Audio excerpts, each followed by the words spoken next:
Selamat malam para pendengar yang setia. Ketemu lagi dengan Godi. Terima kasih untuk teman-teman yang setia mendengarkan kisah-kisah misteri dan horor hanya di Radio Misteri. Di channel Radio Misteri ini, gue akan bagikan kisah-kisah misteri dan horor dari teman-teman kita yang telah mengirimkan lewat email ke Radio Misteri.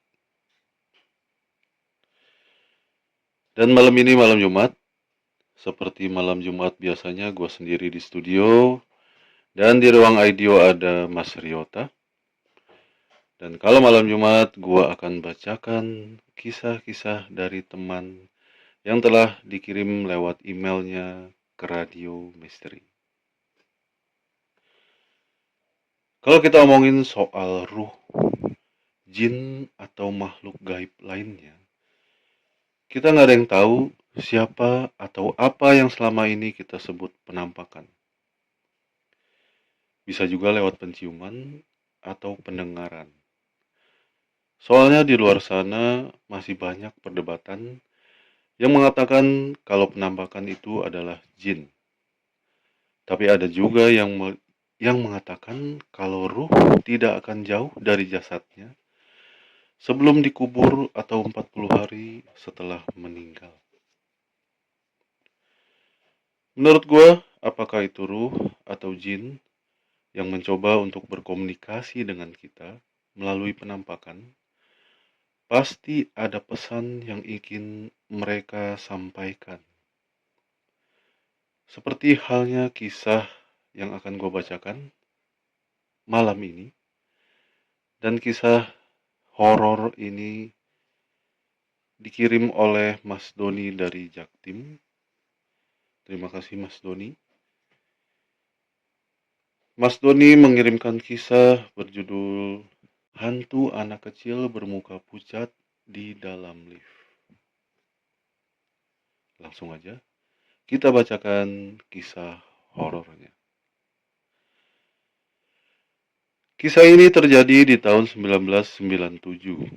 Waktu itu saya kelas 7 atau kelas 1 SMP. Seperti hal biasa, setelah pulang sekolah, Mama mengajak saya untuk menemani kakek yang sedang terbaring sakit di rumah sakit.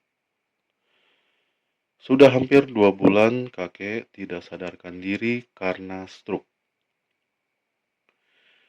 Kakek ditempatkan di ruang ICU di salah satu rumah sakit besar di Jakarta Timur. Jam 4 sore kita sampai di rumah sakit. Lalu kita naik lift karena ruangan ICU ada di lantai 4. Seperti biasanya kita menunggu di ruang tunggu karena jam besuk belum mulai. Jam besuk sekitar jam 5 sore sampai jam 7 malam. Saya melihat Mama sedang berbincang serius dengan saudaranya. Tiba-tiba lampu darurat ruangan ICU menyala. Untuk info, kalau lampu darurat ruangan ICU menyala, itu menandakan ada seorang pasien yang sedang mengalami krisis. Dan para penyenguk diharapkan untuk keluar dari ruangan ICU setelah lampu itu menyala. Mama dan saudaranya berteriak istighfar. Astagfirullah, ada apa ya? Bukan hanya dari pihak kita. Orang-orang yang sedang menunggu kerabatnya yang sedang dirawat juga ikut berdiri menunggu suster yang keluar dari ruangan ICU untuk memberikan kabar. Selang berapa saat, tiba-tiba ada teriakan perempuan dan diikuti oleh tangisan. Semua orang yang ada di ruang tunggu terdiam. Dan ada yang berbisik, siapa ya? Ada apa ya? Di tengah tangisan perempuan dan diikuti oleh tangisan sekitar 4 orang, tiba-tiba ada suara menderu seperti ranjang rumah sakit yang didorong mendekat dari dalam pintu masuk ruang ICU. Dan segera 2 pintu ruangan ICU terbuka, diikuti oleh ranjang dorong rumah sakit yang keluar dan melaju cepat. Saya melihat dari kejauhan yang terhalang oleh banyak orang. Tapi sekilas saya melihat seorang anak kecil yang seluruh kepalanya dibalut oleh perban dan selang yang keluar dari selah mulutnya. Di belakang ranjang itu terlihat seorang perempuan muda yang sedang teriak menangis histeris, yang sedang dipapah untuk berjalan oleh seorang pria muda yang juga sedang menangis tanpa henti. Saya langsung berpikir, kalau orang itu adalah ibu dan ayah dari anak kecil yang sedang terbaring tidak berdaya di ranjang menuju ke suatu tempat. Kejadian itu begitu cepat, sampai para penjenguk yang tadi sedang terdiam hanya bisa melihat tanpa ada kata-kata dari mereka.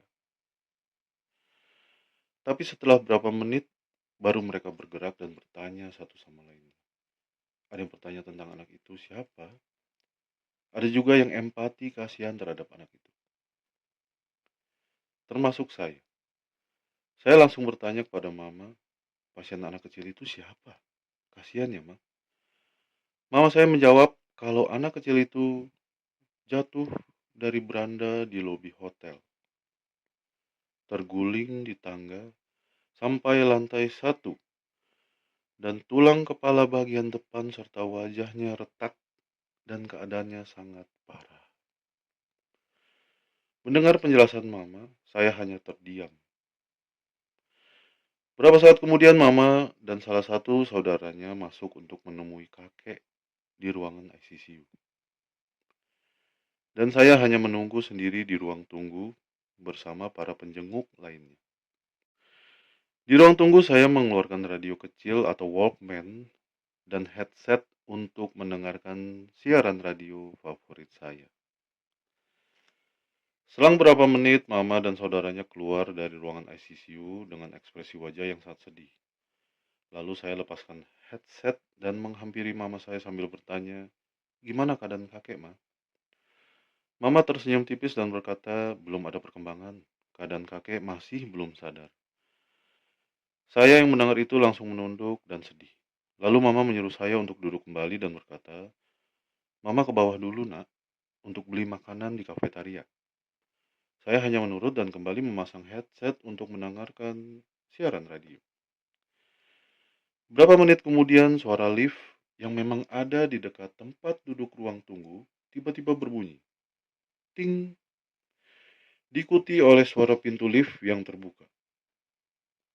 Saya langsung melihat ke arah dalam lift. Di dalam lift ada beberapa orang dan mama papa saya. Saya langsung beranjak dari tempat duduk dan berkata, "Loh, kok papa ada di sini?" Papa langsung memegang bahu saya dan berkata, "Iya, Nak. Papa dari kantor dan ditelepon sama mama untuk menemani mama sama kamu di sini." Saya langsung bingung dan bertanya, "Menemani?" Dan saya bertanya kembali, "Kan kita bisa pulang sendiri, Pak." Mama langsung menjawab, "Nak, kita nginap semalam dulu di sini." Lalu saya terdiam dan menurut, walaupun saya masih bingung kenapa harus menginap dan kita harus tidur di mana. Berapa saat kemudian waktu sudah menunjukkan jam 10 malam. Tapi di ruang tunggu masih ada beberapa orang yang masih tetap menunggu saudaranya yang sakit di ruangan ICU. Saya sempat berpikir, apakah mereka akan menginap juga? Dan mereka tidur di mana? Di tengah kebingungan saya, tiba-tiba papa berkata, "Kita tidur di sini, Nak. Kalau sudah di atas jam 10 malam, suster mengizinkan saudara dari pasien boleh menginap dan tidur di ruangan tunggu. Itu karena pasien terkadang membutuhkan obat yang harus dapat izin dahulu dari keluarga pasien." Itu penjelasan dari papa. Tak lama menunggu, jam telah menunjukkan waktu pukul setengah 12 malam. Lalu lampu di ruang tunggu sudah mulai dimatikan dan hanya lampu pojok di atas meja yang masih menyala. Lampu dari panel atas lift yang menunjukkan angka-angka dari setiap tingkat juga masih menyala. Terlihat juga dari pintu kaca, lampu ruang ICU masih menyala.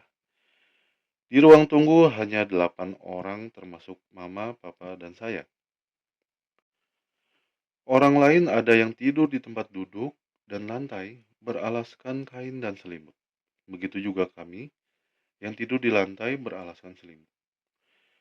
Saya tidur di sebelah mama dan 2 meter di samping kanan saya langsung pintu lift. Mama dan papa setelah ngobrol sebentar mereka langsung tertidur. Tinggal saya yang belum bisa memejamkan mata. Mungkin karena terlalu sunyi. Memang setelah lampu ruang tunggu dimatikan, keadaan sangat berubah total. Apalagi pas satpam meninggalkan ruang tunggu dan hendak berkeliling gedung untuk patroli. Jam sekarang menunjukkan pukul 12 malam. Dari tempat saya berbaring, saya bisa melihat jam dinding tepat di depan pandangan saya. Saya yang dari tadi mendengarkan radio lewat headset, tiba-tiba saja suara radio itu mengecil, melamban, dan menghilang. Lalu saya memeriksa Walkman dan mencoba mengganti ke siaran radio lainnya. Tapi hasilnya nihil. Lalu saya coba cabut headset saya, tapi hasilnya tetap tidak ada suara sama sekali. Saya bingung. Saya terdiam kaku dan masih berbaring. Tiba-tiba keadaan sunyi berubah menjadi sangat dingin dan lebih sunyi. Suara jarum detik di jam dinding terdengar begitu lambat dan samar.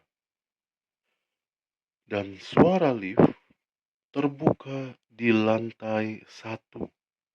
Dan angka 1 di panel atas lift menyala. Saya menatap bingung ke arah lampu panel tersebut. Tak lama kemudian, getaran lift terasa menuju lantai 2. Dan lampu angka 2 pun menyala. Diikuti suara denting sebelum pintu lift terbuka.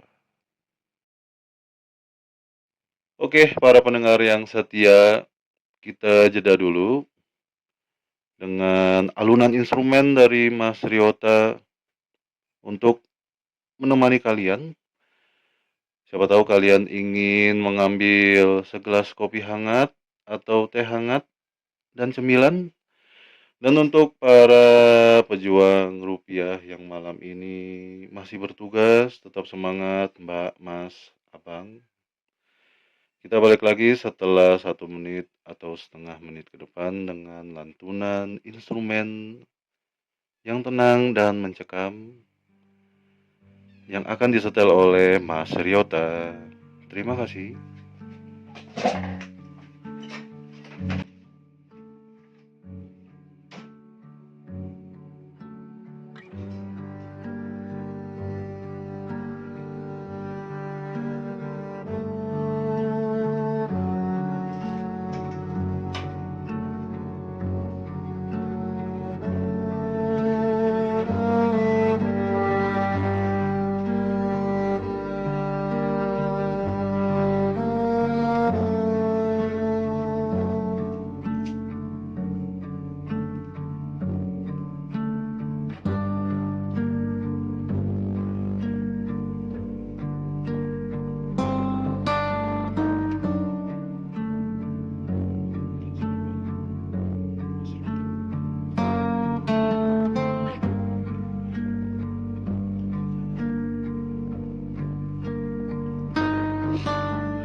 Oke, balik lagi para pendengar yang setia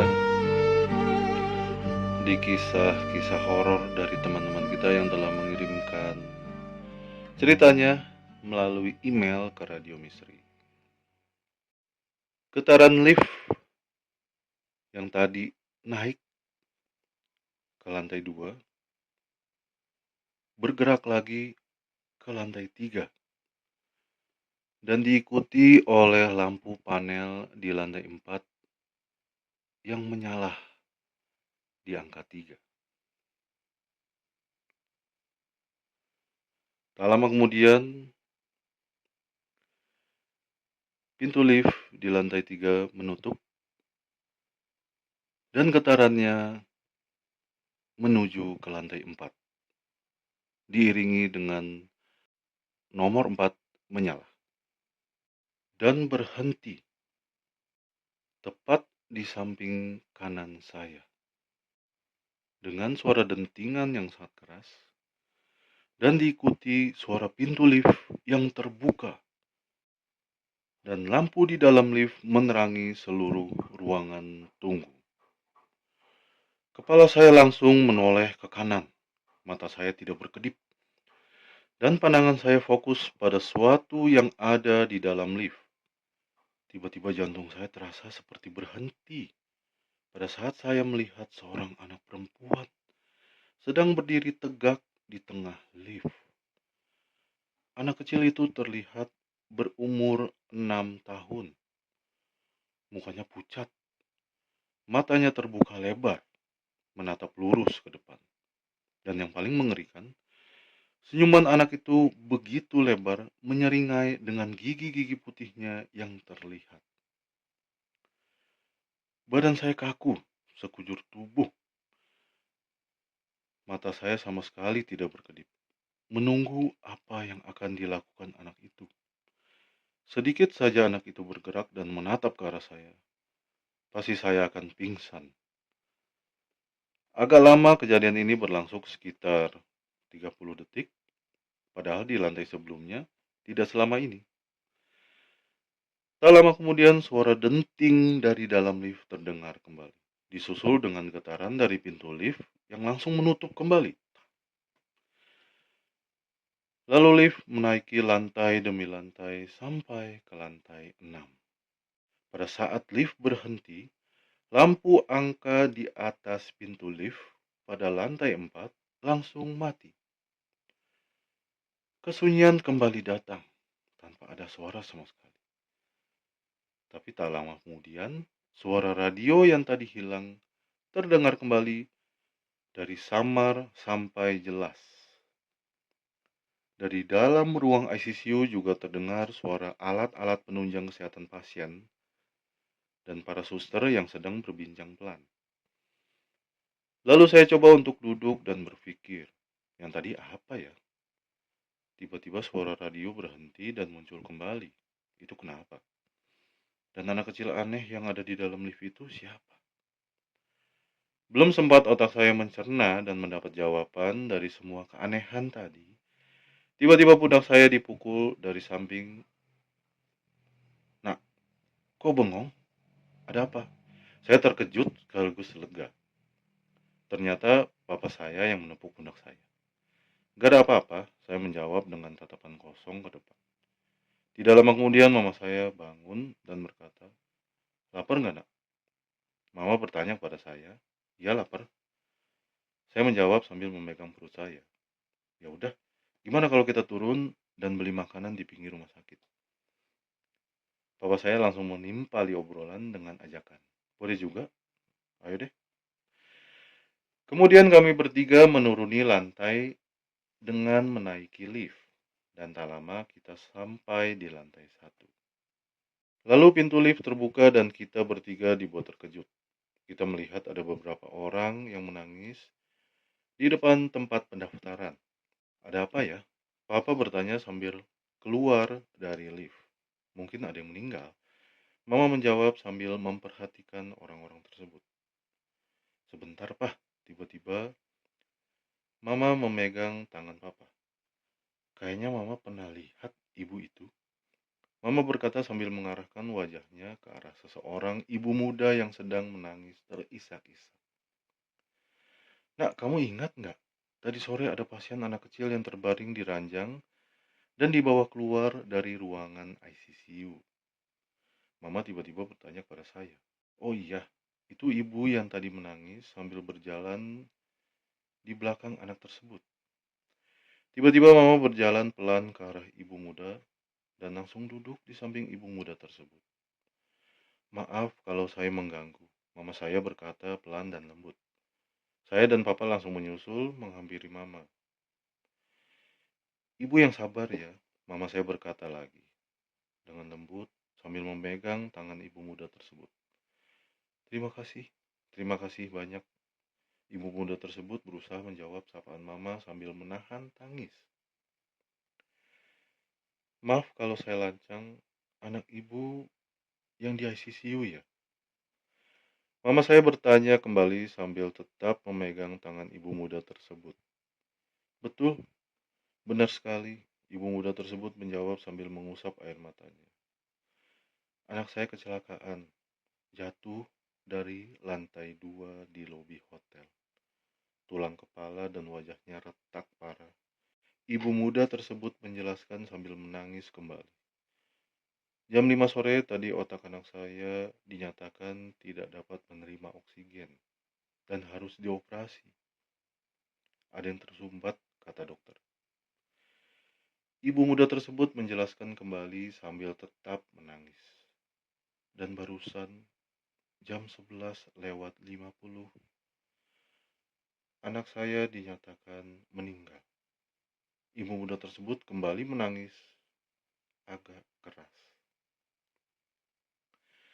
Mama saya langsung memeluk ibu muda tersebut sambil berkata, "Sudah, Bu, sudah. Ini sudah kehendak Tuhan. Ibu harus sabar." Mama berkata sambil memeluk bahu ibu tersebut. Saya yang sedang di samping papa langsung teringat dengan anak kecil yang saya lihat di dalam lift. Apa anak itu anak ibu ini? Saya bertanya di dalam hati. Tapi nggak mungkin. Saya lihat anak kecil itu jam 12 malam. Sedangkan anak ibu ini meninggal jam 12 kurang.